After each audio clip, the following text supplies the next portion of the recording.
Assalamualaikum warahmatullahi wabarakatuh. Perkenalkan, nama saya Tito Syajugi Arma dengan NIM B1A1211123. Di sini saya akan menjawab beberapa soal dari mata kuliah Hukum Perlindungan Konsumen. Baiklah, pertama, apa yang dimaksud dengan konsumen dan bagaimana perbedaan antara konsumen dengan pelaku usaha jika dilihat dari hak dan kewajibannya? Jelaskan dengan memberikan contoh dan dasar hukumnya. Definisi konsumen adalah individu atau kelompok yang membeli barang atau jasa untuk memenuhi kebutuhan pribadi atau keluarga mereka. Konsumen memiliki hak untuk mendapatkan barang atau jasa yang aman, berkualitas, serta mendapatkan informasi yang jelas tentang barang atau jasa yang mereka beli. Kewajiban konsumen untuk membayar harga yang telah disepakati menggunakan barang atau jasa dengan benar dan tidak melakukan penyalahgunaan. Contohnya, seorang individu yang membeli sebuah smartphone memiliki hak untuk mendapatkan produk yang sesuai dengan deskripsi dan memiliki kewajiban untuk merawat dan menggunakan smartphone tersebut dengan baik. Definisi pelaku usaha adalah individu, perusahaan, atau badan hukum yang menawarkan barang atau jasa kepada konsumen dalam upaya untuk mendapatkan keuntungan. Pelaku usaha memiliki hak untuk menetapkan harga dan kualitas barang atau jasa yang mereka tawarkan. Mereka juga memiliki hak untuk mendapatkan pembayaran sesuai dengan kesepakatan. Pelaku usaha memiliki kewajiban untuk memberikan barang atau jasa sesuai dengan deskripsi dan kualitas yang dijanjikan kepada konsumen. Mereka juga harus mematuhi peraturan dan hukum yang berlaku dalam bisnis mereka. Contohnya, sebuah perusahaan teknologi yang menjual smartphone memiliki kewajiban untuk memastikan bahwa produk yang mereka jual sesuai dengan spesifikasi yang diiklankan. Dasar hukum ini tercantum dalam Undang-Undang Nomor 8 Tahun 1999 tentang Perlindungan Konsumen. 2.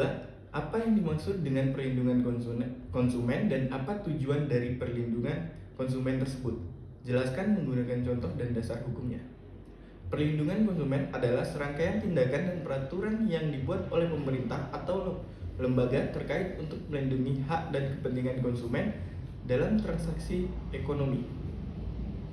Tujuan utama dari perlindungan konsumen adalah untuk menjaga keamanan, kesehatan, dan keadilan konsumen serta memastikan bahwa mereka mendapatkan barang dan jasa berkualitas sesuai dengan harga yang wajar. Contohnya, dalam industri makanan, perlindungan konsumen memastikan bahwa makanan yang dijual di pasar harus melewati pengujian keselamatan dan kualitas. Jika suatu produk makanan terbukti mengandung bahan berbahaya, pemerintah dapat menarik produk tersebut dari pasar dan mengambil tindakan hukum terhadap produsen yang bertanggung jawab. Dasar hukum yang mengatur ini adalah Undang-Undang Nomor 8 Tahun 1999 tentang Perlindungan Konsumen. 3. Mengapa konsumen perlu dilindungi dan jelaskan sumber hukum dari perlindungan konsumen. Perlindungan konsumen penting karena konsumen memiliki hak-hak dan kepentingan yang perlu dijaga dalam berbagai transaksi ekonomi. Ada beberapa sumber dari perlindungan konsumen. Yang pertama, Undang-Undang Perlindungan Konsumen, Peraturan Pemerintah, Badan Regulasi dan Pengawasan, Lembaga Konsumen, dan Hukum Perdata. 4. Ada beberapa perbedaan yang cukup signifikan terhadap implementasi prinsip perlindungan konsumen antara sebelum dan sesudah diberlakukannya Undang-Undang Nomor 8 Tahun 1999 tentang Perlindungan Konsumen, yakni prinsip product liability dan strict liability. Apa yang dimaksud dengan prinsip product liability tersebut dan bagaimana perbedaan dengan prinsip strict liability? Jelaskan dengan menggunakan contohnya.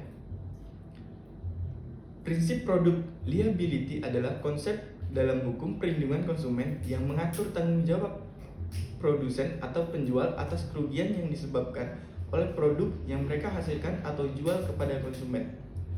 Prinsip strict liability adalah bentuk yang lebih ketat dari product liability. Dalam prinsip strict liability, Produsen atau penjual bertanggung jawab atas produk yang cacat atau berbahaya, bahkan jika mereka mengikuti semua standar keselamatan dan tindakan yang wajar untuk menghindari cacat tersebut.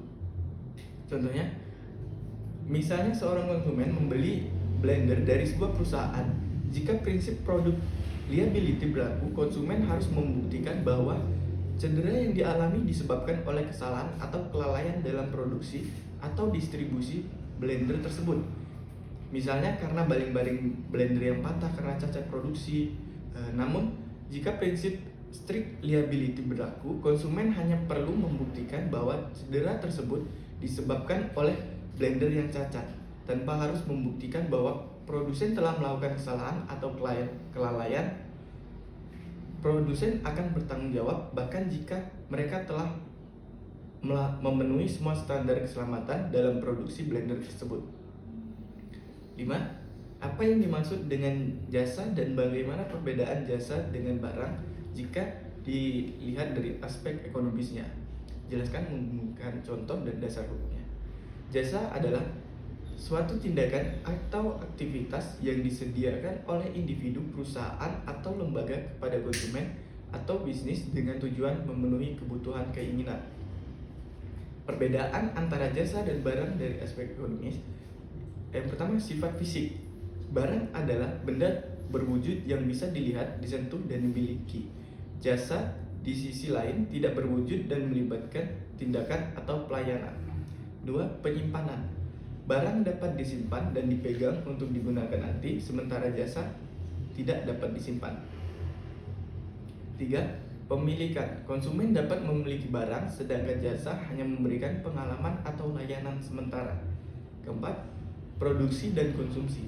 Barang diproduksi sebelum konsumen membelinya, sementara jasa seringkali diproduksi dan dikonsumsi pada saat yang sama.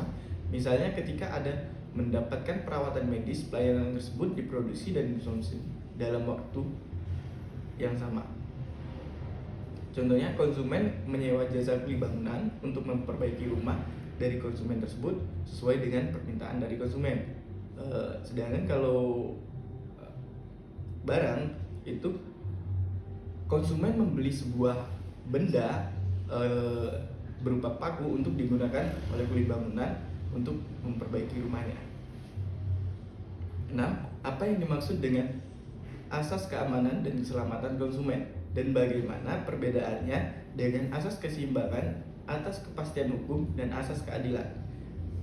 Asas keamanan dan keselamatan konsumen adalah prinsip-prinsip yang menegakkan pentingnya menjaga keselamatan dan kesejahteraan konsumen dalam transaksi ekonomi.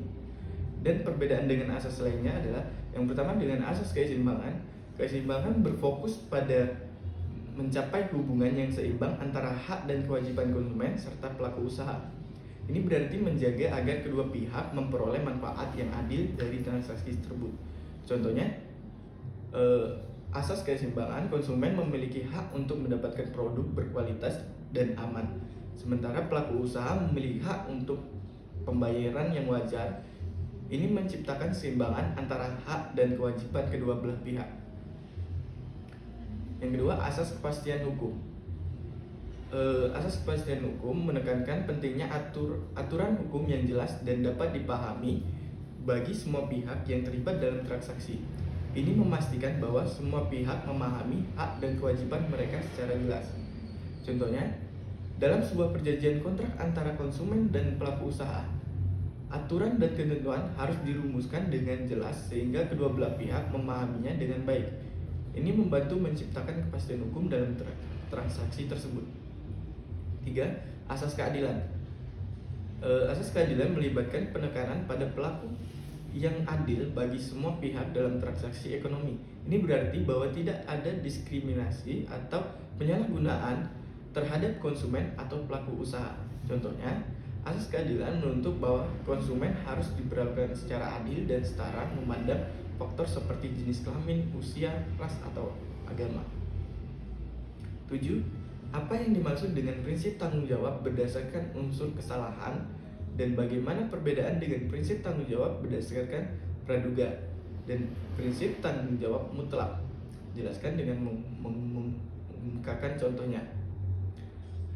Prinsip tanggung jawab berdasarkan unsur kesalahan adalah konsep hukum yang menetapkan bahwa seorang hanya dapat dianggap bertanggung jawab atas cedera atau kerugian jika mereka dapat membuktikan bahwa pelaku tersebut bertindak dengan kesalahan, kelalaian, atau kelalaiannya.